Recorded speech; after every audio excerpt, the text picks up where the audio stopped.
Hello everyone. तो आज के इस सेशन में हम कवर करने वाले हैं अकाउंटेंसी के आगे के क्वेश्चन को।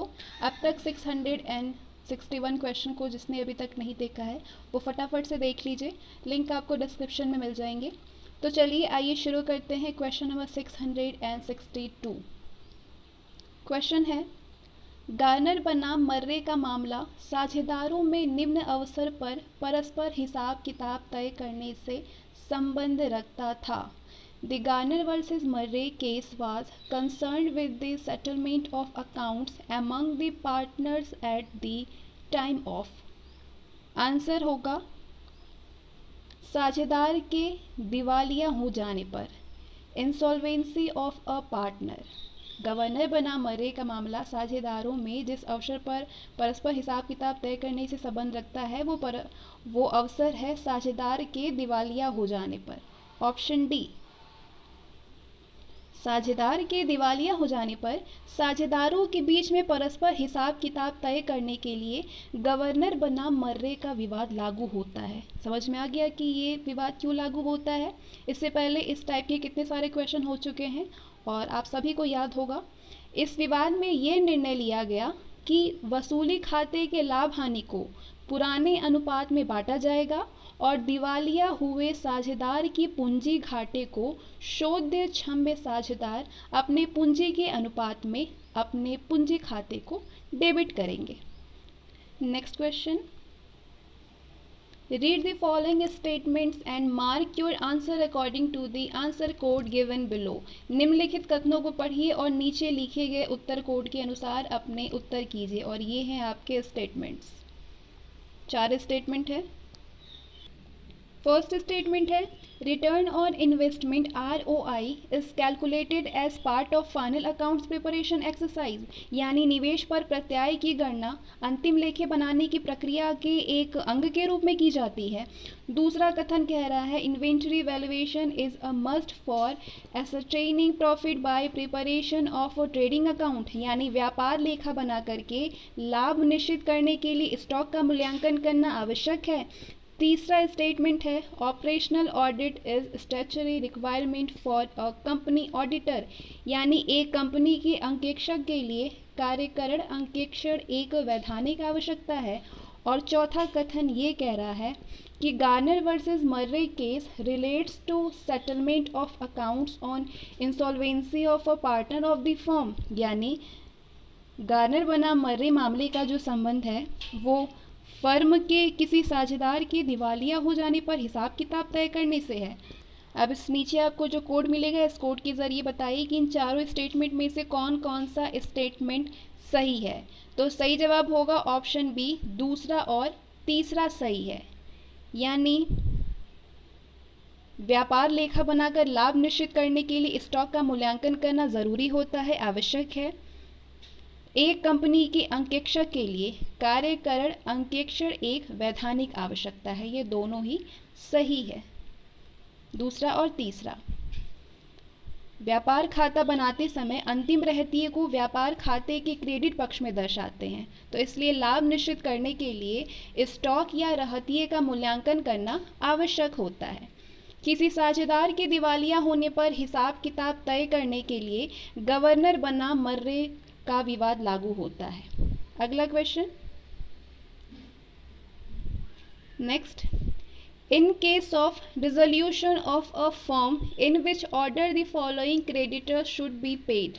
एक फर्म के समापन की स्थिति में निम्नलिखित लेनदारों का भुगतान किस क्रम में होना चाहिए। अब आपके पास 4 स्टेटमेंट है, 4 केस है, इसमें से आपको क्रम में बतानी है कौन सा भुगतान किस क्रम में होना चाहिए। पहला है, creditors having floating charge on the assets of the firm, यानी फर्म की संपत्तियों पर चल प्रभार प्राप्त लेनदार।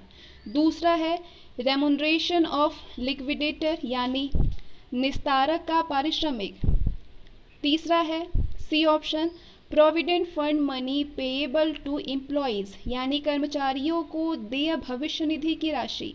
और चौथा डी है, बैंक ओवरड्राफ्ट, बैंक अधिविकर्ष। तो बताइए इनका कौन सा क्रम होना चाहिए।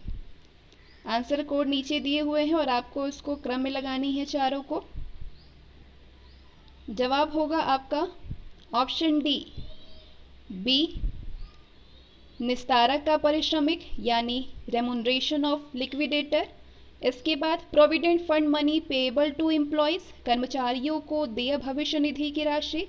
इसके बाद ए होगा option creditors having floating charge on the assets of the firm, firm की संपत्तियों पर चल प्रभार प्राप्त लेनदार। और लास्ट में होगा option D bank overdraft, bank अधिविकर्ष। फर्म के समापन की स्थिति में विभिन्न लेनदारों के भुगतान का जो क्रम होता है वो ये क्रम होता है: निस्तारक का पारिश्रमिक, कर्मचारियों को देय भविष्य निधि की राशि, फर्म की संपत्तियों पर चल प्रभार प्राप्त लेनदार और बैंक अधिविकर्ष। अगला क्वेश्चन, कल का मॉक टेस्ट 5 अगस्त का जिन लोगों ने अभी ज्वाइन नहीं किया है, जिन लोगों ने 120 क्वेश्चन का मॉक टेस्ट नहीं दिया है अपने ईपीएफओ एग्जामिनेशन के लिए, वो फटाफट से जाकर के उस मॉक टेस्ट को ज्वाइन करिए और 120 क्वेश्चन को अटेम्प्ट करिए। वो क्वेश्चन बिल्कुल आपके एग्ज़ाम के लेवल का ही होगा और मॉक टेस्ट देना आपके लिए इस समय सबसे ज़्यादा ज़रूरी है, क्योंकि अब समय आपके पास बहुत कम है। जितना ज़्यादा आप मॉक टेस्ट देंगे उतना ही ज़्यादा आपके लिए बेनिफिशियल होगा और बिल्कुल उसी तरीके से मैं मॉक टेस्ट करा रही हूँ। 5 अगस्त का हो चुका है, अगला जो राउंड होगा वो 10 अगस्त को होगा। Next, A, B and C were partners sharing profits and losses in the ratio of 3:2:1. They decided to dissolve the partnership and to distribute the sale proceeds as and when realized. The partners' capital were A rupees 10,000, B rupees 9,000 and C rupees 5,000. B's loan amounted to rupees 3,000 and sundry creditors to rupees 6,000. यानी ए, B और सी साझेदार हैं और 3:2:1 के अनुपात में लाभ हानि का विभाजन करते हैं। उन्होंने साझेदारी के विघटन और वसूली से जब जितनी राशि प्राप्त हो तो उसे तभी बांटने का निर्णय किया। साझेदारों की पूंजी अग्र प्रकार थी: ए का 10,000 रुपये था, बी का 9,000 रुपये और सी का 5,000 रुपये। बी का ऋण 3,000 रुपये और विविध लेनदार 6,000 रुपये के थे। तो पूछ रहा है assets realisation and expenses were as under, संपत्तियों से प्राप्त राशि तथा व्यय निम्न प्रकार थे। एसेट्स रियलाइज्ड एक्सपेंसेस दिए हुए हैं, यानी संपत्ति से वसूली व्यय जुलाई के 5,300 रुपीज़, 500 रुपीज़, अगस्त में 3,600 रुपये, 200 रुपये, सितंबर में 4,500 रुपये, 300 रुपये, अक्टूबर में 4,500, 200 रुपये। ठीक है, ये है संपत्ति से वसूली व्यय जुलाई से अक्टूबर तक। तो पूछ रहा है कि सितंबर में बी को मिलेगा, कितना भुगतान होगा। अब आपके पास उसको सॉल्व करिए, 4 ऑप्शन दिए हुए हैं, सॉल्व करिए और आंसर आना चाहिए कि सितंबर में बी को 1,933 रुपीज़ भुगतान होगा, ऑप्शन डी। अगला question, on the retirement of a partner the reserves created out of profit should be transferred to the capital accounts of, यानी एक साझेदार के अवकाश ग्रहण करने पर लाभ से सृजित संचय को हस्तांतरित किया जाना चाहिए। किसमें किया जाना चाहिए? लाभ से सृजित संचय को। अब आपके पास नीचे ये ऑप्शंस हैं, बताइए किसमें करना चाहिए। आपका जवाब होगा all the partners in the old profit sharing ratio, यानी सभी साझेदारों के पूंजी खाते में उनके पुराने लाभ विभाजन अनुपात में। Option C is the right answer. किसी साझेदार के अवकाश ग्रहण करने पर संचय की राशि को सभी साझेदारों के पूंजी खाते में पुराने अनुपात से जमा करना चाहिए ताकि लाभ की सही राशि मिल सके। अगला क्वेश्चन, नेक्स्ट क्वेश्चन है, on 31 March 1995 the following balances of accounts appeared in the book of a firm capital amount rupees 2 lakh, general reserve rupees 50,000, sundry creditors rupees 50,000 and cash in hand rupees 10,000. The firm is dissolved and the asset realized rupees 1,25,000. The loss on realization is, पूछ रहा है, यानी 31 मार्च 1995 को एक firm की पुस्तकों में विविध खातों के निम्नांकित शेष थे। पूंजी खाता 2 लाख रुपए का, सामान्य संचय 50,000 रुपये, विविध लेनदार 50,000 रुपये, हस्तस्थ रोकड़ 10,000 रुपये।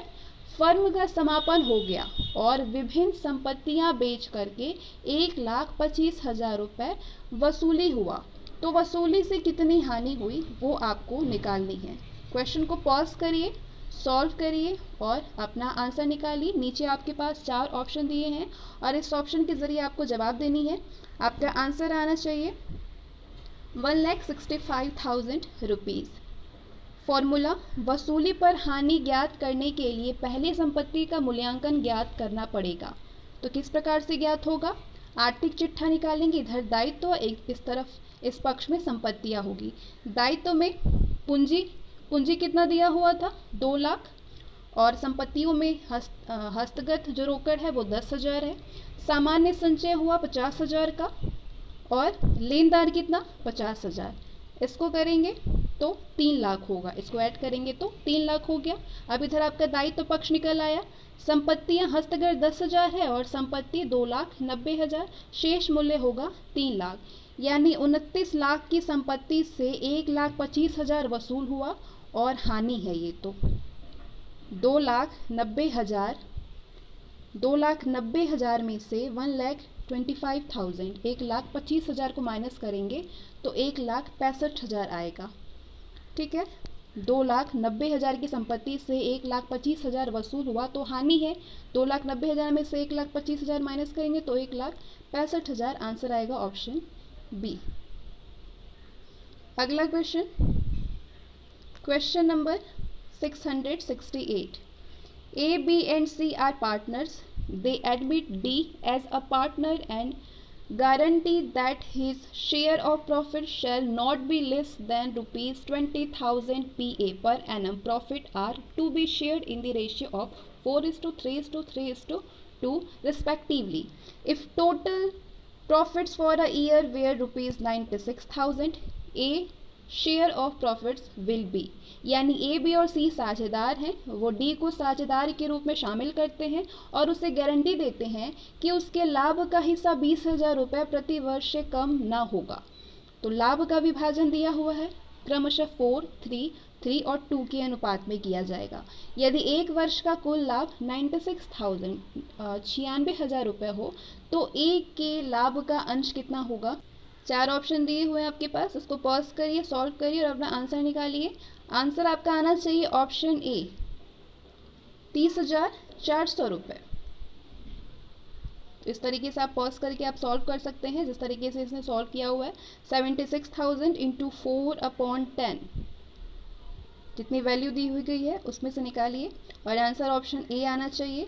नए साझेदार को लाभ की गारंटी, साझेदारी फर्म में प्रवेश करने वाला व्यक्ति महत्वपूर्ण होने पर उसे फर्म के लाभ में से एक निश्चित भाग के अतिरिक्त इस बात की गारंटी दी जाती है कि यदि न्यूनतम राशि से उसके लाभ के हिस्से की राशि कम हुई तो उसे निश्चित न्यूनतम राशि दी जाएगी। ऐसी स्थिति में फर्म में वास्तविक लाभ पर्याप्त न होने पर भी नए साझेदार को गारंटी की सीमा तक राशि प्राप्त करने का अधिकार होता है और ये सभी साझेदारों अथवा उनमें से किसी साझेदार के लाभ के भाग से पूरी की जा सकती है।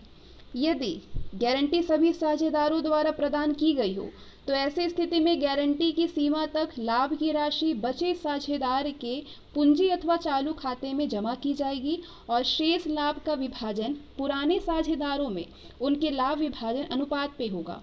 और यदि गारंटी किसी एक साझेदार द्वारा प्रदान की गई हो तो ऐसी स्थिति में फर्म के लाभ की राशि सभी साझेदारों में उनके लाभ विभाजन अनुपात में बांट दी जाएगी और कमी की राशि गारंटी देने वाले साझेदार के हिस्से से कम करके नए साझेदार के खाते में जमा की जाएगी और अन्य साझेदारों के लाभ में कोई भी परिवर्तन नहीं होगा। आपका आंसर जो आना चाहिए वो आना चाहिए ऑप्शन ए। अगला question, next, which one of the following statements is not true as per the rule laid down in Garner versus Murray? Garner बना मर्रे विवाद में दिए गए नियमों के अनुसार निम्नांकित वक्तव्यों में से कौन सा एक सत्य नहीं है, वो आपको बतानी है जो इसमें से सही नहीं है। पहला जो दिया है, अब सही नहीं बताने के लिए आपको सारे सही की जानकारी होनी चाहिए, उसके लिए आपको सारे स्टेटमेंट पढ़ने होंगे, उसके बाद आप डिसाइड करेंगे कि इसमें से कौन सा करेक्ट नहीं है। फर्स्ट स्टेटमेंट है, the solvent partner should bring in case their share of loss on realization cash. The solvent partner should bring in cash their share of loss on realization, यानी सभी सक्षम साझेदारों को वसूली की हानि के अपने अंश को नगद रूप में लेना चाहिए, नगद रूप में लाना चाहिए। दूसरा स्टेटमेंट कह रहा है कि the loss on account of insolvency of a partner should then be borne by the solvent partners in the ratio of their capitals after bringing in cash such loss on realization, यानी किसी एक साझेदार के दिवालिया होने के कारण होने वाली हानि को सक्षम साझेदारों द्वारा वसूली की हानि को नगद रूप में लाया जाने के पश्चात पूंजी खाते के शेष के अनुपातों में वहन करना चाहिए। तो क्या ये दोनों सही है? आपका जवाब होगा कि बिल्कुल सही है, लेकिन यहाँ पे पूछ रहा है कि कौन सा सही नहीं है। तो चलिए बाकी दो बचे हुए स्टेटमेंट को भी पढ़ लेते हैं।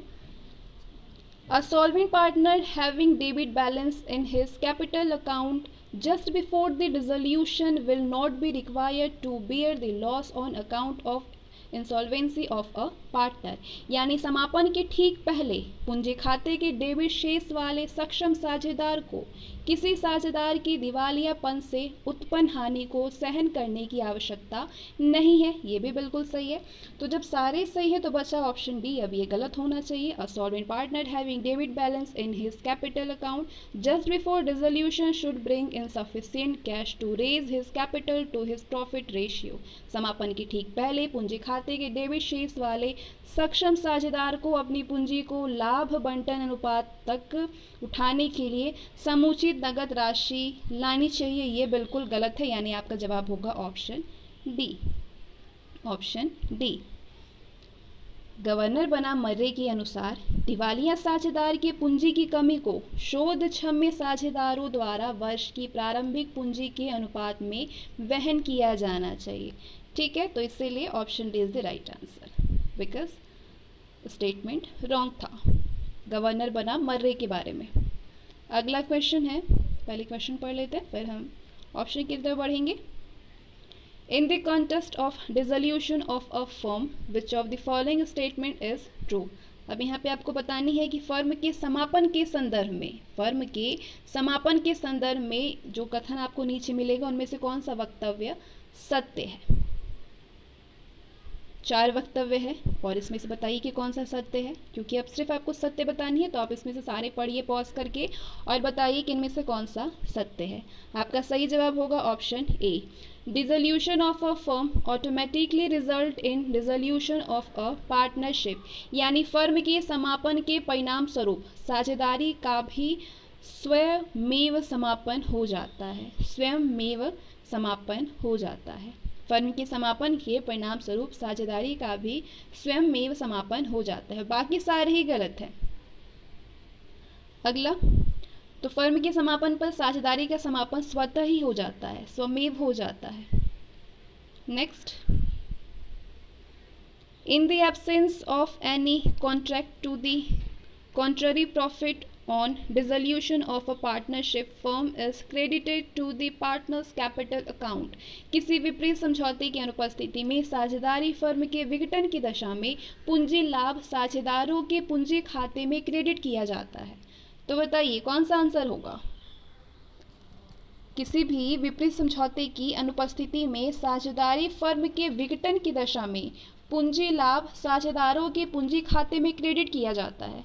तो आपका जवाब होगा कि उनके लाभ बंटवारे के अनुपात में, यानी in their profit sharing ratio, लाभ बंटवारे के अनुपात में। ऑप्शन सी, किसी विपरीत समझौते के अभाव में साझेदारी फर्म के विघटन की दशा में पूंजी लाभ साझेदारों के पूंजी खाते में उनके लाभ बंटवारे अनुपात में क्रेडिट किया जाता है। अगला क्वेश्चन, एक पार्टनर के रिटायर हो जाने पर परिसंपत्तियों के पुनर्मूल्यन पर लाभों को निम्नलिखित एक के पूंजी लेखा में जमा करना चाहिए। किसके पूंजी लेखा में जमा करना चाहिए? सभी पार्टनरों उनके लाभ के हिस्से के अनुपात में जमा करना चाहिए। एक साझेदार के सेवानिवृत्त हो जाने पर परिसंपत्तियों के पुनर्मूल्यांकन पर लाभों को सभी साझेदारों में उनके लाभ विभाजन के हिस्से के अनुपात में पूंजी खाते के जमा पक्ष में लेखा किया जाता है। दूसरे शब्दों में कहें तो साझेदार के अवकाश ग्रहण की स्थिति में फर्म की संपत्तियों और दायित्वों का पुनर्मूल्यांकन यानी रिवॉल्यूएशन किया जाता है और इसका लेखा पुनर्मूल्यांकन खाते में किया जाता है। तो इस खाते के शेष को समस्त साझेदारों यानी अवकाश ग्रहण करने वाले सहित समस्त साझेदारों के पूंजी खाते में उनके पुराने लाभ हानि अनुपात में हस्तांतरित कर दिया जाता है। A, B and C who are partners had a credit balance of rupees 5,000, rupees 10,000 and rupees 20,000 respectively in their capital accounts when the firm was dissolved and the asset disposed of piecemeal. If in the first installment the realization is rupees 10,000 and Garner versus Murray rule is applicable, the distribution among the partners will be, यानी A B और सी साझेदार के रूप में A B और सी साझेदार के रूप में पूंजी खाते में क्रमशः 5,000, 10,000, 20,000 रुपये का जमा शेष था जबकि फर्म का समापन हुआ और संपत्तियों का टुकड़ों में विक्रय हुआ। यदि प्रथम किस्त में 10,000 रुपये प्राप्त हुआ और गार्नर बना मर्रे का नियम लागू हो तो साझेदारों में कितना वितरण होगा, तीनों लोगों में कितना कितना वितरण होगा, इसको पॉज करिए, सॉल्व करिए और बताइए कि कितना कितना वितरण होना चाहिए। गार्नर और मर्रे के नियम के अनुसार जिस साझेदार की जितनी पूंजी फर्म में लगी होती है उस पूंजी के अनुपात में उसका जो लाभ हानि का वितरण होता है वो उसी अनुपात में होता है। यानी आपका जो आंसर होना चाहिए वो ऑप्शन सी होना चाहिए। ए को जो वितरण होगा वो 1,425 रुपीज़ होगा, बी को 2,857 रुपीज़ और सी को 5,714 rupees. Next, A, B and C were partners in a business who shared profits and losses in the ratio of 1/5:1/3:7/15 respectively. C retired and his share was purchased by A and B in the ratio of 3:2. The new profit sharing ratio of A and B will be, यानी A, B और C एक firm में साझेदार थे जो कि 1/5, 1/3 और 7/50 के अनुपात में लाभ हानि बांटते थे। C ने अवकाश ग्रहण किया और उसके हिस्से को A और B ने 3:2 के अनुपात में 3:2 के अनुपात में क्रय कर लिया। A और B ने ए और बी का नया लाभ विभाजन अनुपात क्या होगा वो आपको सॉल्व करके निकालनी है। यहाँ पे वीडियो को पॉज करिए और इसको सॉल्व करिए और अपना आंसर करिए। नीचे मैं आपको ऑप्शन दिखा देती हूँ। ये है आपके पास 4 ऑप्शन और इस ऑप्शन में आप अपना आंसर करिए। ए का जो नया अनुपात कितना था 1/5 + 7/15 इंटू 3/5 हो जाएगा। सॉल्व करेंगे इसको, अंदर में 7 3 21, 15 5 75 कितना निकल आएगा 36/75। बी का जो नया अनुपात निकलेगा वो 39/75 होगा। तो ए और बी का नया अनुपात 12:13 होगा। आपका जवाब होगा option C. Next, when capitals of partners are fluctuating, then in the case of dissolution of the firm, the deficiency of the insolvent partner's capital is borne by the solvent partners according to Garner versus Murray decision। यानी जब साझेदारों की पूंजी परिवर्तनशील हो तो firm विघटन होने पर दिवालिया साझेदार की पूंजी की हीनता शोध क्षम्य साझेदार गवर्नर बना मर्रे के निर्णय के अनुसार क्या करेंगे। आपके पास नीचे 4 ऑप्शन है। बताइए कि जब साझेदार की पूंजी परिवर्तनशील हो तो फर्म विघटन होने पर दिवालिया साझेदार की पूंजी की हीनता शोध क्षम्य साझेदार गवर्नर बनाम मर्रे के निर्णय के अनुसार करेंगे। आपका जवाब होगा अपनी उस पूंजी के अनुपात में जो कि फर्म के संचित लाभ हानि का पूंजी में समायोजन करने के बाद किंतु वसूली के लाभ हानि का समायोजन करने से पूर्व बनती हो, यानी in the ratio of their Capitals arrived at after the adjustment of accumulated profit and loss on realization but before profit and loss on realization. Option C is the right answer. Garner तथा मर्रे के नियम के अनुसार साझेदार अपनी पूंजी के अनुपात में ही दिवालिया साझेदार की पूंजी की हीनता को भरेंगे। अगला क्वेश्चन है, in the absence of an agreement interest to be allowed to the partners on their capital according to Indian Partnership Act will be at the rate of, यानी संविदा के अभाव में साझेदारी को उनकी पूंजी पर ब्याज भारतीय साझेदारी अधिनियम के अनुसार किस दर से दिया जाएगा? 0%। Option D. संविदा के अभाव में भारतीय साझेदारी अधिनियम के अनुसार साझेदारी को उनकी पूंजी पर ब्याज पाने का अधिकार ही नहीं होता है, इसलिए आपका जवाब होगा 0%। अगला, इन the case of admission of a new partner the amount of goodwill brought in by him in the firm is shared by the old partners, यानी एक नए साझेदार के प्रवेश की दशा में उसके द्वारा फर्म में लाई गई ख्याति की रकम को पुराने साझेदारों के द्वारा बांट लिया जाता है। किस अनुपात में पुराने साझेदारों के द्वारा बांट लिया जाएगा? आंसर करिए। आपका जवाब होगा इन देयर सैक्रिफाइसिंग रेशियो, यानी उनके परित्याग के अनुपात में बांट लिया जाता है। नए साझेदार के प्रवेश की दशा में उनके द्वारा फर्म में लाई गई ख्याति की राशि को पुराने साझेदारों द्वारा त्याग अनुपात में बांटा जाएगा। Next, A and B are partners sharing profit and loss in the ratio of 4:3. They admit C to the partnership for 1/5 profit of the firm to be borne 3/20 by A and 1/20 by B. The new profit sharing ratio of A, B and C will be, यानी A और B दो साझेदार हैं जो कि 4 और 3 के अनुपात में 4 और 3 के अनुपात में लाभ हानि बांटते हैं। C को वो साझेदारी में शामिल करते हैं और उसे संस्था के लाभ का 1/5 देना, 1/5वां भाग देना स्वीकार करते हैं, जिससे कि 3/20 A और 1/20 1/20वां भाग B वहन करता है और 3/20वां भाग A वहन करता है। तो पूछ रहा है कि A, B और C का नया लाभ विभाजन अनुपात क्या होगा? क्वेश्चन बिल्कुल वही है, बस थोड़ा सा आपको लेंदी कर दिया है। 4 ऑप्शन है आपके पास, इसको सॉल्व करिए और अपना आंसर करिए। ओल्ड रेशियो ए बी का 4:3 था, 4:3 के रेशियो में था। C का भाग निकालेंगे तो A का 3/20 और B का 1/20। A B C का नया अनुपात जो बनेगा वो आपका 59/140 बनेगा और B का नया भाग बनेगा 53/140 और C का नया भाग 1/5। तो जो नया अनुपात बनेगा A B C का रेशियो होगा वो 59:53:28 होगा। Option D. नेक्स्ट,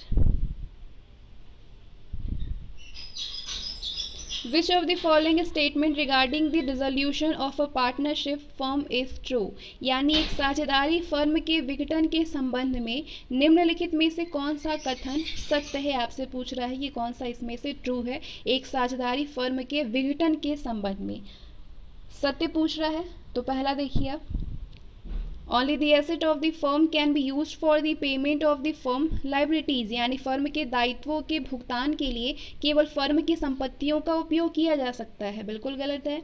दूसरा ऑप्शन है loss on realisation is transfer to partners capital account in their capital ratio, यानी वसूली की हानि को साझेदारों की पूंजी खाते में उनकी पूंजी के अनुपात में हस्तांतरित किया जाता है। ये भी गलत है। अगला, Any amount realized from the sale of an unrecorded asset is credited to the realisation account, यानी किसी अलिखित संपत्ति की बिक्री से प्राप्त रकम को वसूली खाते में क्रेडिट किया जाता है। तो ये ऑप्शन सी सही जवाब है। और चौथा भी गलत होगा तब तो। Partners loan to the firm is transferred to the realisation account with the liabilities of the firm, यानी फर्म को दिए गए साझेदार के ऋण को फर्म के दायित्वों के साथ वसूली खाते में हस्तांतरित किया जाता है। तो ये गलत है। सही जवाब होगा आपका ऑप्शन सी। साझेदारी फर्म के विघटन के किसी अलिखित संपत्ति की बिक्री से प्राप्त रकम को वसूली खाते में क्रेडिट किया जाता है। Next question. A and B are partners sharing profit in the ratio of 2:1. They admit C, who agrees that his share of goodwill rupees 15,000 be debited to his capital he is required to bring in. The future profit sharing ratio of A, B and C will be 2, 3 and 2, 3 and 3 respectively. Ratio. So A capital account in lieu of goodwill will be credited by, यानी अ और ब, ए और B साझेदार हैं जो कि लाभों को 2:1 के अनुपात में बांटते हैं। उन्होंने सी को यानी स को साझेदारी में शामिल किया, जो कि अपने हिस्से की ख्याति 15,000 रुपये को अपनी लाई जाने वाली पूंजी में डेबिट कराने को राजी हो गया। तो अ ब स का भविष्य में लाभ विभाजन अनुपात 2:3:3 रहेगा। ख्याति के संबंध में अ यानी ए के पूंजी खाते को क्रेडिट किया जाएगा। कितना क्रेडिट किया जाएगा उसको पॉज करिए और सॉल्व करिए। ख्याति यानी गुडविल के संबंध में ए यानी अ के पूंजी खाते को 16,667 रुपीज से क्रेडिट किया जाएगा। तो सही जवाब होगा आपका option D. Next, X, Y and Z are partners in the ratio of 1/2 is to 2/5 is to 1/10. If X retires, what will be the new profit ratio of the remaining partners? यानी X, Y और Z 1/2 is to 2/5 और 1/10 के अनुपात में साझेदार हैं। यदि X अवकाश ग्रहण करता है तो बचे हुए साझेदारों का लाभ अनुपात क्या होगा? पॉज करिए और इसका लाभ अनुपात निकालिए। X की अवकाश ग्रहण करने पर शेष साझेदार X व Z का लाभांश अनुपात 4:1 होगा। यानी Y और Z का जो रेशियो बनेगा वो बनेगा 2/5:1/10। तो 4/10 हो जाएगा 1/10। आपका आंसर आएगा 4:1। 4 और 1 का रेशियो बनेगा। Option B. अगला question number 682. In what proportion the deficiency of insolvent partners' capital is shared by other partners as per decision of Garner versus Murray? यानी गार्नर बनाम मर्रे निर्णयानुसार किसी दिवालिये साझेदार की पूंजी के घाटे को अन्य साझेदारों में विभाजित किया जाता है। किस अनुपात में? आंसर करिए, किस अनुपात में विभाजित किया जाएगा? आपका जवाब होना चाहिए इन कैपिटल रेशियो, पूंजी अनुपात में। गार्नर बना मर्रे के निर्णय के अनुसार दिवालिया साझेदार की पूंजी की कमी को शेष साझेदार पूंजी के अनुपात में, जो कि वर्ष के आरंभ में हुई थी, उसमें विभाजित करेंगे। Next question. In the case of retirement of a partner, the total amount of goodwill is credited to the account of, यानी किसी एक साझेदार के अवकाश ग्रहण करने पर ख्याति की कुल रकम को क्रेडिट किया जाता है। किस खाते में क्रेडिट किया जाता है? ऑल दी पार्टनर्स, सभी साझेदारों के खाते में। किसी एक साझेदार के अवकाश ग्रहण करने पर पहले ख्याति की रकम को समस्त साझेदारों के पूंजी खाते के में क्रेडिट किया जाता है और उसके बाद फिर इस नए लाभ हानि अनुपात में यानी ख्याति को बचे हुए साझेदारों के पूंजी खाते में डेबिट कर अपलिखित करेंगे। अगला, Garner versus Murray rule is applicable when, यानी गार्नर बनाम मर्रे नियम लागू होता है। कब लागू होता है? जब सम पार्टनर्स आर इंसॉल्वेंट, जब कुछ साझेदार दिवालिया हो तब लागू होता है। गार्नर बनाम मर्रे का सिद्धांत तब लागू होता है जब कुछ साझेदार दिवालिया और कुछ साझेदार शोध क्षम हो। अगला question. On maturity of joint life policy, the amount received from insurance company will be distributed amongst partners. संयुक्त जीवन बीमा पॉलिसी के परिपक्व होने पर बीमा कंपनी से प्राप्त होने वाली राशि को साझेदारों में बांटा जाएगा। किस रूप में बांटा जाएगा साझेदारों को? तो आपका जवाब होगा इन प्रॉफिट शेयरिंग रेशियो, यानी लाभ विभाजन अनुपात में। संयुक्त जीवन बीमा पॉलिसी के परिपक्व होने पर बीमा कंपनी से प्राप्त होने वाली राशि को सभी साझेदारों में लाभ विभाजन अनुपात में बांटा जाता है। Next, in the case of retirement of a partner the total amount of goodwill is credited to the account of, यानी एक साझेदार के अवकाश ग्रहण करने पर ख्याति की कुल रकम को क्रेडिट करते हैं। किस खाते में क्रेडिट करते हैं? ऑल पार्टनर्स में, सभी साझेदारों के खाते में। एक साझेदार के अवकाश ग्रहण करने पर ख्याति की कुल रकम, टोटल कैश को क्रेडिट करते हैं और सभी साझेदारों के खाते में करते हैं। अगला, X, Y and Z share profit and loss in the ratio of 5:3:2. Z retires and his share was taken over by X and Y in the ratio of 1:2. The new ratio between X and Y will be, यानी X, Y और Z 5:3:2 के अनुपात में लाभ हानि बांटते हैं। Z अवकाश ग्रहण करता है और उसके हिस्से को X और Y 1:2 के अनुपात में ले लेते हैं। तो X, Y का नया लाभ विभाजन अनुपात क्या होगा? बस वही क्वेश्चन है, सॉल्व करिए। 4 ऑप्शन है आपके पास और ऑप्शन के जरिए अपना आंसर करिए। X और Y का नया लाभ विभाजन अनुपात होगा कितना? 5 प्लस इंटू 1/3 और y का 3 प्लस 2 इंटू 2/3। इसको सॉल्व करेंगे तो 15 प्लस 2/3 हो जाएगा, यानी 17/3 होगा। और इसको सॉल्व करेंगे तो 13/3 होगा, यानी जो दोनों का रेशियो बनेगा एक्स वाई का वो 17:13 बनेगा। तो आपका आंसर क्या आना चाहिए? 17:30, 17:13 का रेशियो। अगला question, As per Garner versus Murray principle, the deficiency of the insolvent partner is borne by the other partners in the, यानी गार्नर बना मर्रे सिद्धांत के अनुसार दिवालिया साझेदार की कमी की रकम को अन्य साझेदारों द्वारा निम्नलिखित अनुपात में पूरा किया जाएगा। किस अनुपात में पूरा किया जाएगा? तो आपका जवाब होगा रेशियो ऑफ देयर कैपिटल, यानी उनकी पूंजी के अनुपात में किया जाएगा। गार्नर बना मर्रे सिद्धांत के अनुसार दिवालिया साझेदार की रकम की कमी की रकम को अन्य साझेदारों द्वारा उनकी पूंजी के अनुपात में पूरा किया जाएगा। Next, dissolution of partnership must take place when, यानी साझेदारी का विघटन अनिवार्यता होता है। क्या होता है? साझेदारी का विघटन अनिवार्यता। आपका जवाब होगा अ पार्टनर डाइज, किसी साझेदार की मृत्यु होने पर। यदि साझेदारी में किसी साझेदार की मृत्यु हो जाती है तो साझेदारी का विघटन अनिवार्यता से होता है, लेकिन फर्म का विघटन होना आवश्यक नहीं होता। Next question, a partner of a firm becomes insolvent, loss due to it will be shared by other partners, यानी फर्म का एक साझेदार दिवालिया हो जाता है। फर्म का एक साझेदार दिवालिया हो जाता है, इससे हुई हानि को अन्य साझेदारों द्वारा वहन किया जाएगा। किस अनुपात में वहन किया जाएगा? इन प्रॉफिट शेयरिंग रेशियो में, लाभ विभाजन के अनुपात में। यदि एक साझेदार दिवालिया हो जाता है तो इससे हुई हानि को अन्य साझेदारों के लाभ हानि के अनुपात में वहन किया जाएगा। सेशन यूजफुल तो है क्योंकि बिल्कुल सेलेक्टिव क्वेश्चन आपको कराई जा रही है, तो उसको लाइक करिए और अपने फ्रेंड्स ग्रुप में शेयर करिए। Next, in case of retirement of a partner the total amount of goodwill is credited to the account of, यानी एक साझेदार की अवकाश ग्रहण करने पर ख्याति की कुल राशि को क्रेडिट किया जाता है। किस खाते में क्रेडिट किया जाता है? ऑल दी पार्टनर्स, सभी साझेदारों के खाते में।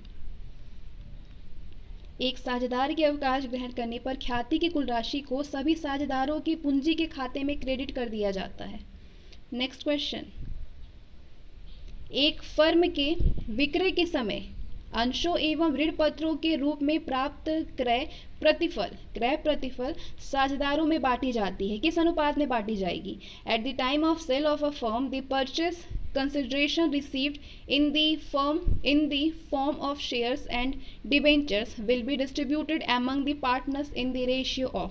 तो आपका जवाब होना चाहिए final amounts due to partners, साझेदारों को देय अंतिम भुगतान के अनुपात में किया जाएगा। एक फर्म के विक्रय के समय अंशों एवं ऋण पत्रों के रूप में प्राप्त क्रय प्रतिफल को साझेदार में जो बांटी जाएगी वो साझेदारों को देय अंतिम भुगतान के अनुपात में बांटी जाएगी।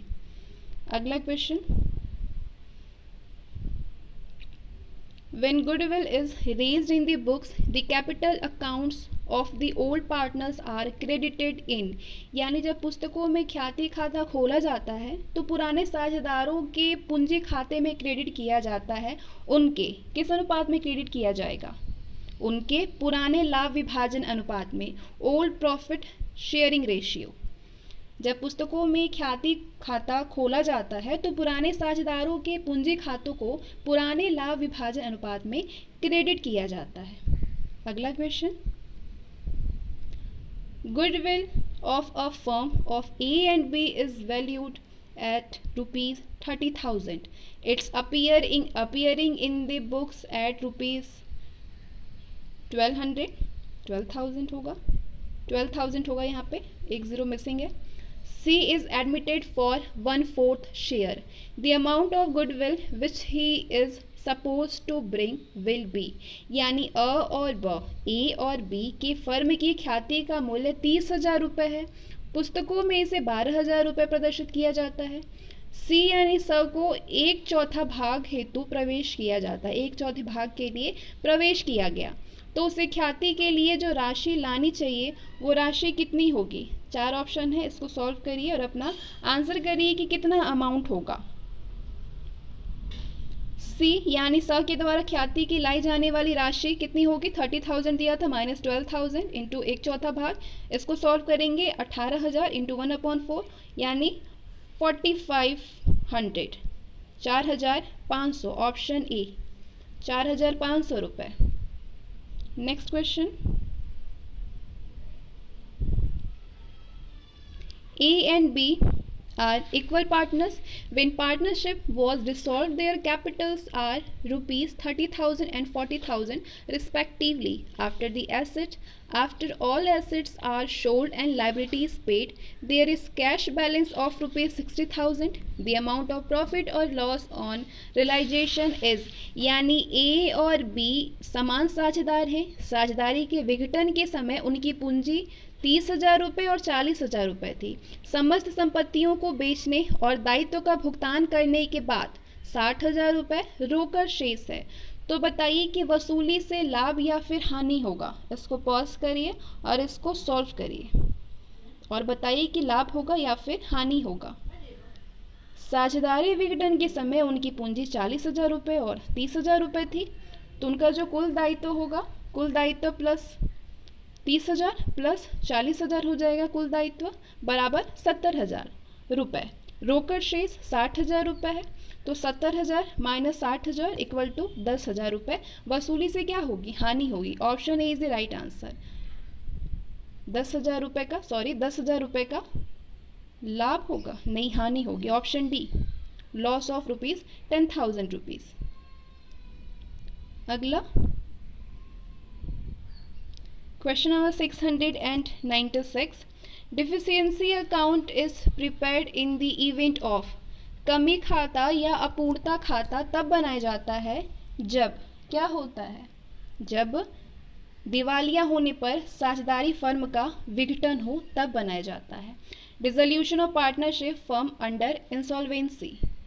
नेक्स्ट क्वेश्चन, जब साझेदारों के दिवालिया हो जाने पर साझेदारी फर्म का विघटन होता है तो अपूर्णता खाता तैयार किया जाता है।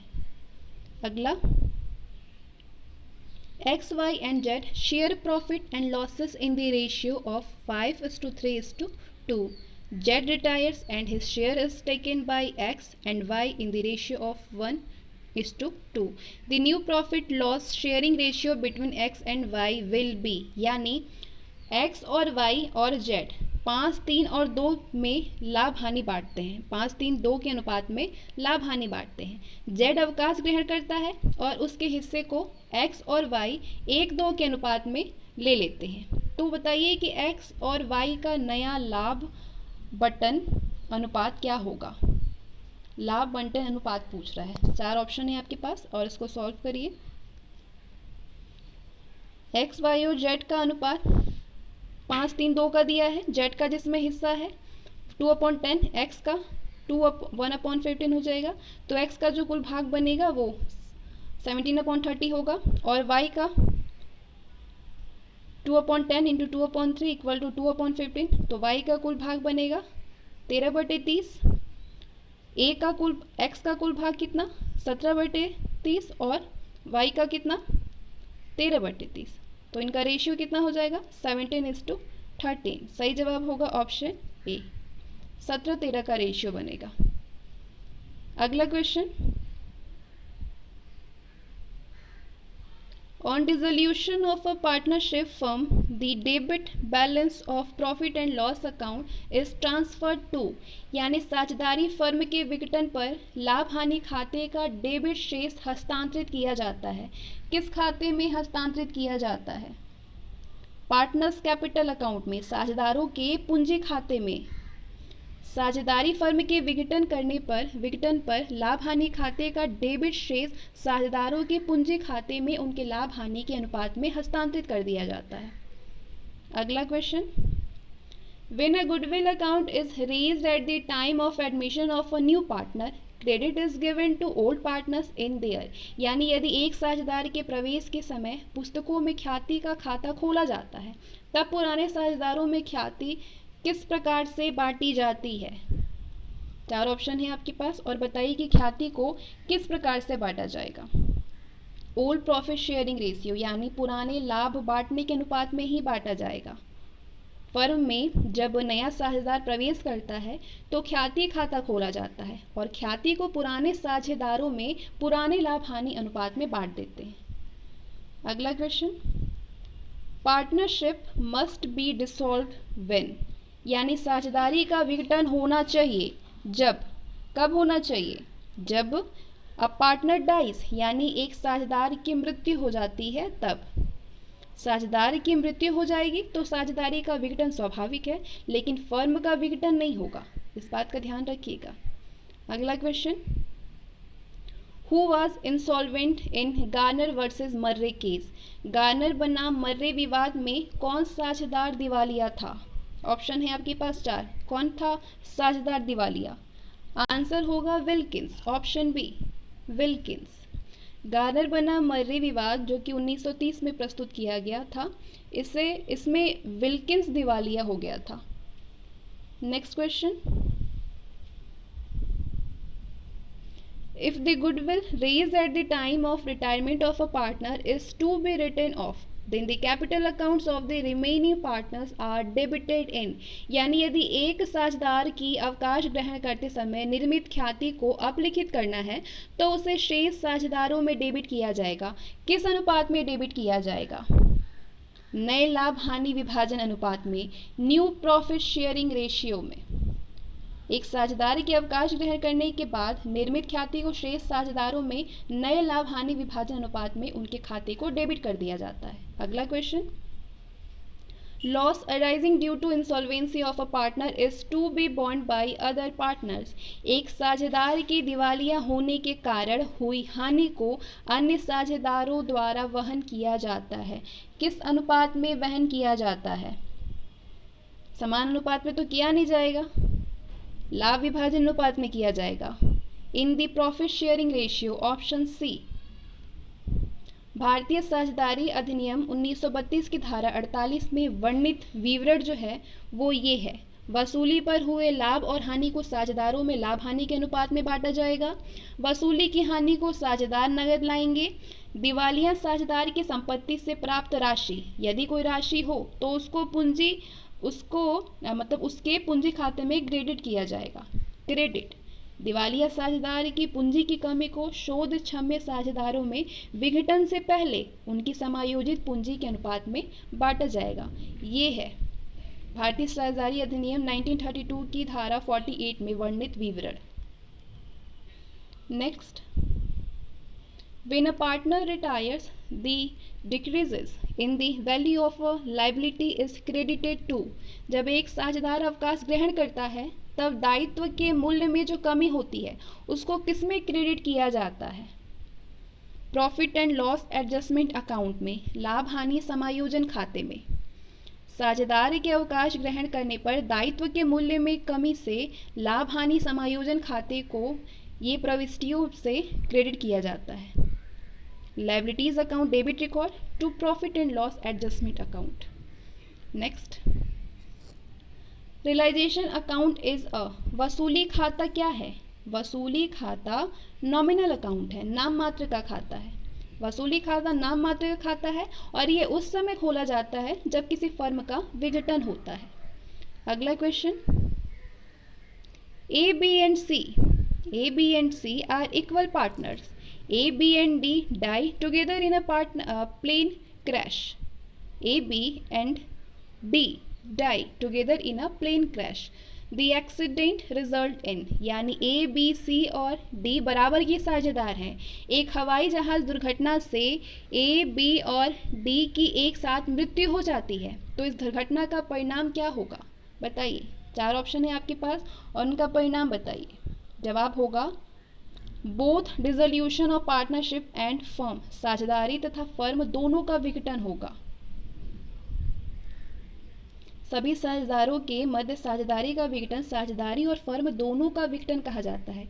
यदि कोई साझेदार अलग हो जाता है और अन्य साझेदार उस साझेदारी को चलाते रहते हैं तो इससे साझेदारी का विघटन कहा जाता है, ना कि फर्म का विघटन कहा जाएगा। अगला question, on the admission of a new partner, evaluation of assets and liabilities is to be made for the, यानी नए साझेदार के प्रवेश के समय संपत्तियों एवं दायित्वों का पुनर्मूल्यांकन किया जाता है। किस लिए किया जाता है? Mutual benefit of old and new partners, पुराने और नए साझेदारों के पारस्परिक लाभ के लिए किया जाता है। नए साझेदार के प्रवेश की अवधि में संपत्तियों और दायित्वों का पुनर्मूल्यांकन पुराने और नए साझेदारों के पारस्परिक लाभ के लिए आवश्यक हो जाता है। इससे पुराने साझेदारों द्वारा किए गए परिश्रम का वास्तविक प्रतिफल उन्हें प्राप्त हो जाता है। अगला,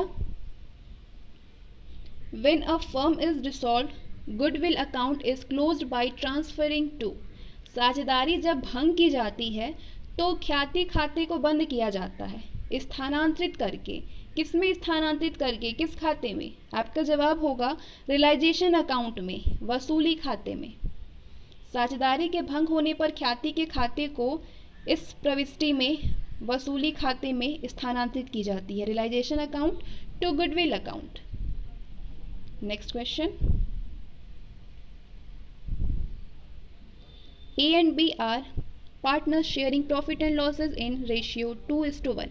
They admitted C, who agreed to contribute rupees 50,000 towards his capital. The future profit sharing ratio of A, B and C is 2:3:3 respectively. C agreed to transfer rupees 15,000 for goodwill from his capital account. So A's capital account will be credited by, यानी A और B साझेदार हैं जो कि 2:1 के अनुपात में लाभ हानि बांटते हैं। उन्होंने C को साझेदारों में शामिल किया जो कि पूंजी के लिए 50,000 रुपये लाने को सहमत हुआ। A, B और C का भविष्य में लाभ हानि का अनुपात है 2, 3 और 3 के अनुपात में रहेगा। C अपनी पूंजी में से 15,000 रुपये ख्याति के लिए हस्तांतरित करने के लिए राजी हो गया तो ख्याति के लिए A का पूंजी खाता क्रेडिट किया जाएगा। कितना क्रेडिट किया जाएगा? पॉज करिए इसको। 4 ऑप्शन है आपके पास और ऑप्शन के जरिए अपना आंसर करिए। ख्याति का कुल मूल्य 15,000 अपॉन 3 इंटू 8 है, यानी ख्याति का कुल मूल्य कितना 40,000 रुपीज़। शेष ख्याति ए और बी का 40,000 माइनस 15,000 इक्वल टू 25,000। तो इसको ए बी बराबर 2:1 के रेशियो में बांटेंगे तो ए का हिस्सा कितना होगा 25,000 इंटू 2/3, यानी ए का हिस्सा होगा 16,676, यानी आपका जवाब होगा option C 16,667 rupees. Next question, on dissolution of a firm, if goodwill does not appear in the balance sheet of the firm it is. एक फर्म के विघटन पर यदि ख्याति की राशि को चिट्ठे में शामिल नहीं किया जाता है तो इसकी क्या होती है, इसकी गणना नहीं की जाती है, नॉट कैलकुलेटेड। साझेदारी के विघटन पर यदि साझेदारी के चिट्ठे में ख्याति ना दर्शाई हो तो उसकी गणना नहीं की जाती है। यदि ख्याति आर्थिक चिट्ठे में हो तो उसकी राशि को वसूली खाते में हस्तांतरित करके उसको ख्याति खाते को बंद कर देते हैं। अगला, dissolution of a firm take place, यानी फर्म का विघटन हो जाता है। किसमें हो जाता है, कब हो जाता है फर्म का विघटन? एक साझेदार को छोड़कर अन्य सभी साझेदारों के लिए दिवालिये हो जाने पर। एक साझेदार को छोड़कर के अन्य सभी साझेदारों के दिवालिया हो जाने पर, by the insolvency of all but one partner. Next question, भारतीय साझेदारी अधिनियम 1932 की धारा 39 के अनुसार किसी फर्म के सभी साझेदारों के बिना साझेदारी का विघटन फर्म का विघटन कहलाता है। यानी कि फर्म के विघटन से मतलब कि उस स्थिति से होता है जब सभी साझेदारों के संबंध टूट जाते हैं, जिससे कि फर्म का व्यवसाय समाप्त हो जाता है। फर्म का विघटन अनिवार्य रूप से होता है जब सभी साझेदार पृथक हो जाते हैं, सभी या एक साझेदार को छोड़कर शेष सभी साझेदार दिवालिया हो जाते हैं, और जब सभी या फिर एक को छोड़कर के सभी की मृत्यु हो जाए। Next question, assertion and reason के क्वेश्चन आते हैं अब आपके सामने। 712 question number, the maximum number of partners, assertion है the maximum number of partners has been specified in the companies act 1956, यानी किसी फर्म में साझेदारों की अधिकतम संख्या कंपनी अधिनियम 1956 में विनिर्दिष्ट की गई है। और इसका तर्क यानी रीजन दे रहा है कि the partnership act 1932 has been merged with the companies act 1956। कारण कह रहा है कि साझेदारी अधिनियम 1932 का विलय कंपनी अधिनियम 1956 के साथ कर दिया गया है। तो क्या आपके ख्याल से ये दोनों सही है, ए और आर? तो आपका जवाब होगा कि नहीं। जवाब होगा कि ए सही है लेकिन आर गलत है। ए सही है लेकिन आर गलत है। Option C, A is true but R is false. किसी फर्म में साझेदारों की अधिकतम संख्या कंपनी अधिनियम 1956 के अनुसार सामान्य साझेदारी में 20 और बैंकिंग व्यवसाय में 10 है, लेकिन कंपनी अधिनियम 2013 के अनुसार अधिकतम संख्या 50 है। तो साझेदारी अधिनियम 1932 का विलयन कंपनी अधिनियम 2013 में नहीं हुआ है। ठीक है, दोनों का अस्तित्व अलग अलग है, असर्शन और रीजन दोनों का ही अस्तित्व अलग अलग है। अगला question, limited partnership form of business organisation means, यानी व्यवसायिक संगठन के सीमित साझेदारी स्वरूप से आशय है कि, क्या आशय है? साझेदारी स्वरूप से व्यवसायिक संगठन के सीमित। आपका जवाब होगा कुछ साझेदारों का दायित्व सीमित है, यानी the liability of some partners limited. सीमित साझेदारी, यदि किसी साझेदारी फर्म में एक या कुछ साझेदारों का दायित्व उनके द्वारा प्रदत्त पूंजी तक सीमित होता है तो उसे सीमित साझेदारी कहते हैं। भारतीय साझेदारी अधिनियम 1932 में सीमित साझेदारी का कोई भी उल्लेख नहीं है, जिस कारण भारत में ये साझेदारी का प्रारूप प्रचलित नहीं हो। सीमित साझेदारी के कम से कम एक साझेदार का दायित्व असीमित होता है। LLP act 2008। अगला question, A and B sharing profit in the ratio of 3:2 took out a joint life policy of rupees 20,000 on 1st January 2000 for 20 years, paying annual premium of rupees 1,000. The surrendered values of the policy were 2,000 nil, 2001 rupees 550, 2002 rupees 970।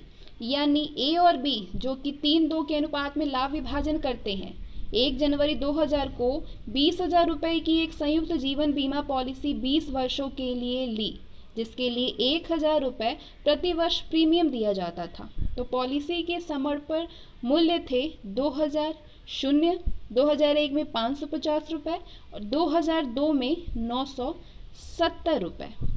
8 मार्च 2002 को B की मृत्यु हो जाती है। Policy के निष्पादकों को policy दी गई रकम कितनी थी? 4 ऑप्शन है आपके पास और बताइए कि पॉलिसी रकम कितनी थी। तो इस प्रकार से बनेगा एक account, joint life policy account for 2002।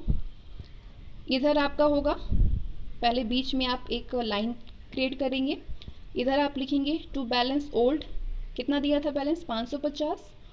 To bank premium होगा 1000, कैपिटल टू ए कैपिटल 11,070 और B capital 7,380, total 20,000। By insurance company 20,000, so total 20,000। आपका आंसर कितना आना चाहिए? Option B 7,380 rupees. To B capital 7,380 rupees. क्योंकि क्या पूछा था? बी की मृत्यु हो गई है तो पॉलिसी के निष्पादकों को पॉलिसी की रकम कितनी दी जाएगी? 7,380 रुपये दी जाएगी। अगला question, next, in case of a firm's dissolution the capital accounts are finally closed by, यानी फर्म के विघटन की स्थिति में अंत में पूंजी खाते बंद किए जाते हैं। किस खाते से बंद किए जाते हैं? आंसर करिए।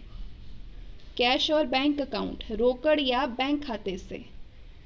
फर्म के विघटन पर वसूली खाते खोल करके कुछ संपत्तियों और दायित्वों को छोड़कर बाकी की संपत्तियों और दायित्वों को इसमें बंद कर देते हैं। तो अंत में पूंजी खाते को रोकड़ या फिर बैंक खाते से बंद करते हैं। अगला question, on the dissolution of a firm loan from the wife of a partner is treated as. एक फर्म के विघटन पर साझेदार के पत्नी से लिए गए ऋण को माना जाता है। क्या माना जाता है साझेदारी की पत्नी से लिए गए ऋण को? आपका जवाब होगा आउटसाइडर लायबिलिटी, बाहरी पक्ष का दायित्व।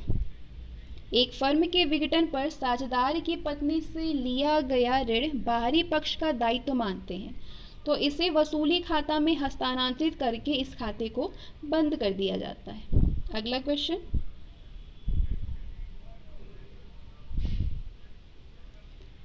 If a minor choose to continue as a partner on attaining the age of majority he will be liable to the debts of the firm from the date of his, यानी यदि कोई अवयस्क साझेदारी में है, वयस्क होने पर साझेदारी में बने रहने का निर्णय करता है, तो फर्म के दायित्व के प्रति वो किस तिथि से उत्तरदायी होगा?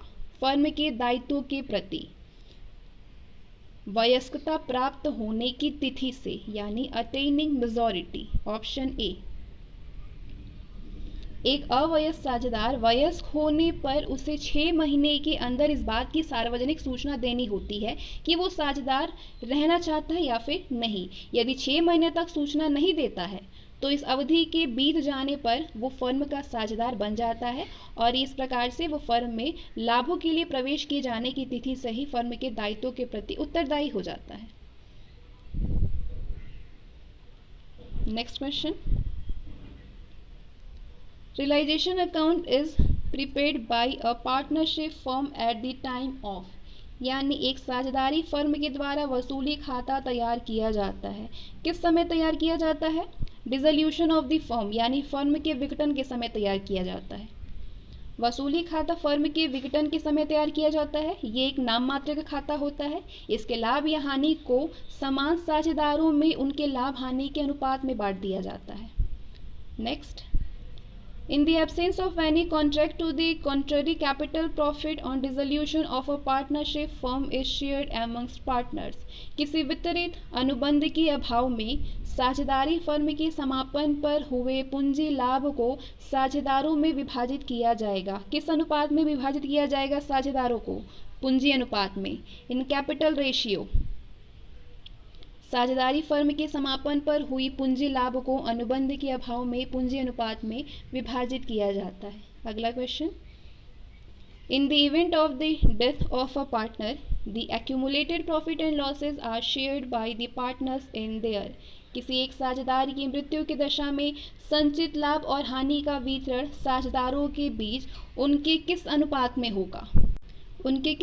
में होगा? पुराना लाभ वितरण अनुपात में, ओल्ड प्रॉफिट शेयरिंग रेशियो। साझेदार की मृत्यु की दशा में संचित लाभ और हानि का वितरण साझेदारों के बीच उनके पुराने लाभ वितरण अनुपात में दिया जाता है। अगला question, X, Y and Z are partners and share profit and loss in the ratio of 1/2, 1/3 and 1/6. Z dies. The gaining ratio of X and Y will be, X, Y और Z साझेदार हैं और लाभ हानि का वितरण 1/2, 1/3 और 1/6 के अनुपात में करते हैं। Z की मृत्यु हो जाती है तो X और Y का अर्जन यानी गेनिंग अनुपात क्या होगा? सॉल्व करिए इसको, गेनिंग अनुपात निकालिए। एक्स वाई जेड का जो रेशियो दिया है 1/2, 1/3 और 1/6 दिया है। लाभ अनुपात कितना निकलेगा? तीनों का 3:2:1 होगा। अर्जन अनुपात की गणना करनी है तो एक्स का new ratio minus old ratio करेंगे तो इतना 3/30 निकलेगा। वाई का करेंगे एनआर माइनस ओआर तो 2/30 होगा। तो इन दोनों का जो अर्जन अनुपात निकलेगा वो 3:2 निकलेगा। अगला question, dissolution of a firm takes place, यानी एक फर्म का विघटन हो जाता है। क्या करने पर विघटन हो जाता है? एक साझेदार को छोड़कर अन्य सभी साझेदारों के दिवालिया हो जाने पर, by the insolvency of all but one partner. Firm के विघटन किस परिस्थितियों में होता है? जब सभी साझेदार फर्म के विघटन के लिए सहमत हो। ऐच्छिक साझेदारी का विघटन किसी भी साझेदार द्वारा लिखित सूचना दिए जाने पर हो जाता है। जब एक को छोड़कर के सभी साझेदार दिवालिया घोषित हो जाते हैं अथवा फर्म का व्यवसाय अवैध हो जाता है, तो इन सारी परिस्थितियों में फर्म का विघटन होता है। Question number 723, in the case of dissolution of a firm which one of the following statement is correct. अब नीचे आपको जो कथन मिलेगा उसमें से आपको बताना है कि कौन सा इसमें से कथन सही है। इसके लिए आपको सारे कथन को पढ़ना होगा और सारे कथन के बारे में आपको जानकारी होनी चाहिए। पहला स्टेटमेंट है, all the types of assets are not transfer to realisation account, यानी सभी प्रकार की परिसंपत्तियां वसूली खाते में हस्तांतरित नहीं की जाती हैं। तो ये बिल्कुल सही है, नहीं की जाती हैं। तो बाकी देख लेते हैं, संचित लाभ और हानि वसूली खाते में हस्तांतरित किया जाता है, नहीं किया जाता है। All the types of assets are transfer to realisation account, ये भी गलत है। Contingent liabilities are transfer to realisation account, संभावित दायित्व वसूली खाते में हस्तांतरित कर दिए जाते हैं, ये भी गलत है। सही जवाब होगा ऑप्शन ए। साझेदारी की संपत्ति पर एक विशेष खाता खोला जाता है जिसे कि संपत्ति विक्रय खाता या फिर वसूली खाता, रियलाइजेशन अकाउंट कहते हैं। इस खाते में आर्थिक चिट्ठे में दर्शाई गई जो मदें होती हैं जिनको हस्तांतरित नहीं किया जाता है वो है रोकड़ एवं बैंक शेष, साझेदार के ऋण, संचित लाभ और लाभ हानि का डेबिट शेष एसेट्रा। तो आज के लिए बस इतना ही। 723 क्वेश्चन को इस सेशन में हमने कवर किया। मिलते हैं नेक्स्ट सेशन में, आगे क्वेश्चन को कवर करेंगे।